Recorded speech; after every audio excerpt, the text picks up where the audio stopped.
សួស្តីបងប្អូនបាទបងចាំឡានក្រុងជិះទៅហានណាបាទឥឡូវខ្ញុំនាំបងប្អូនមកមើល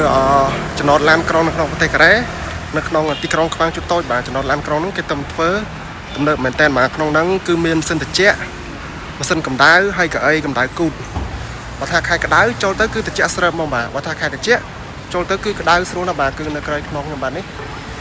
ចំណតចាំឡានក្រុងដ៏ទំនើបរបស់ប្រទេសកូរ៉េបាទតោះឥឡូវយើងទៅមើលខាងក្នុងទាំងអស់គ្នាចង់ដឹងថាវាទំនើបប៉ុណ្ណាបាទនេះយើងបើកទ្វារមកនេះខ្លាចក្រោយនេះខ្លែង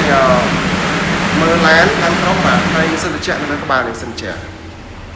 ចាក់លើក្បាលនេះតោះបាទអែមស្នេហ៍បាទនេះមានលេខឡានក្រោយនេះយើងអាចដាក់គ្នាបាន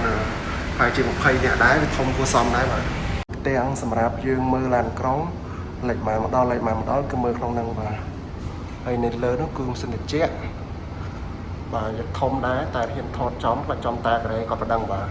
ថតបងប្អូនមើលតិចតួចបាទនេះទីក្រុងខ្វាងជូតូចបាទប៉ុណ្ណឹងទេវីដេអូហ្នឹងបងប្អូនអរគុណបាយបាយ